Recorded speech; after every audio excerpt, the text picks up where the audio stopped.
I am a super big fan of German. I love the German language. I took a couple years of it in high school. I remember the young men in my ward who were older than me. They had studied some German. I have a German last name, German family, and so so I was just like grown up in the idea of German is cool, and then getting there and living in the language, that was an incredible experience. German is, I feel, a very eloquent language in its nature.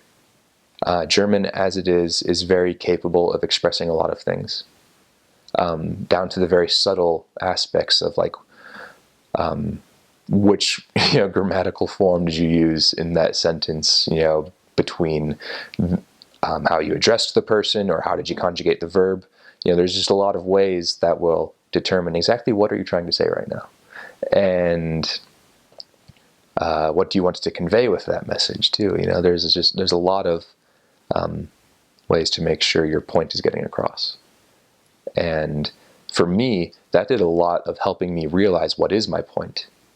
Because I know, you grow up with your native language, and you speak the dialects where you grow up, and a lot of it just kind of gets slurred and blurred together. You don't necessarily think a lot about what you say. Like, yeah, in moments for sure, you definitely do, but it's so ingrained into you that you don't really grasp sometimes. And of course, in each of these situations, the opposite is also true, exceptions everywhere. But there was something about learning German for me that helped me really delve into communication and how, how am I going to help this person? What words can I find to express this, or what words do they need to hear right now? How would they react to what I'm saying? But in such a deep way because of how German is structured. It's very exact. You could have the vocabulary perfect, you could have the accent perfect, and if the form of the sentence isn't exactly right, they'll look at you and think, you're not from here, are you?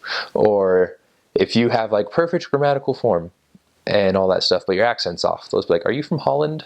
Are you from the Netherlands? And if they ask you that, they don't like your accent. if they say you either have a Dutch accent, from the Netherlands, or an American accent, they don't really like your accent.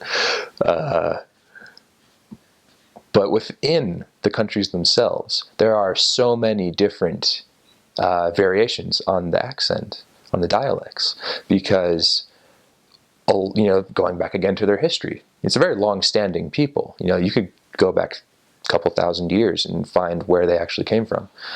But if you look back at that, each little tribe, each province, each territory, they were their own kingdoms, and they had their own languages. And if you traveled between them, if you were capable in the art, you could definitely learn to communicate with each other, but they were very different languages. And that still exists today to a point. One of the very many very bad things that happened during World War II with Hitler's regime was the fact that he tried to do away with all these differences in language. And that in turn, it helps take away the cultural identity, makes them one, makes them conform, under his thumb. And so it's not necessarily as thick as it has been in centuries past, but there's still some gigantic differences in the dialects. And that was something that was honestly so much fun about going between all the different places where you ended up living at. Because my first area was St. Pölten in Austria, and that was kind of a St. Pöltenerisch, Wienerisch sort of a thing. And after that, I got transferred to the complete other side of the mission, to Baden-Württemberg, to a town called Tübingen. And there they spoke Schwäbisch. And it was completely different. And it was kind of funny because I was still pretty early. I was getting a grasp on the language, but, still learning a lot of it. And I remember getting transferred from Austria to Germany and thinking, wow, I can understand the people here. Like, I could understand the Austrians, but it took a lot of work, especially being someone who was fresh into the field. And then getting transferred over to Germany, it seemed so much clearer.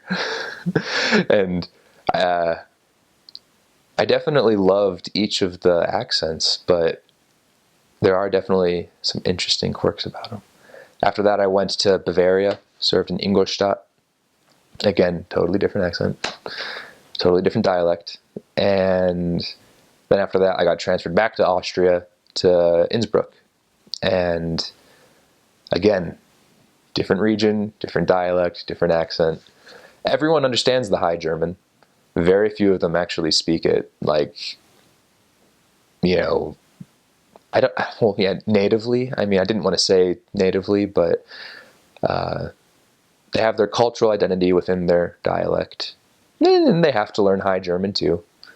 A lot of people that I ran into, actually, they view it this way, as the natives themselves.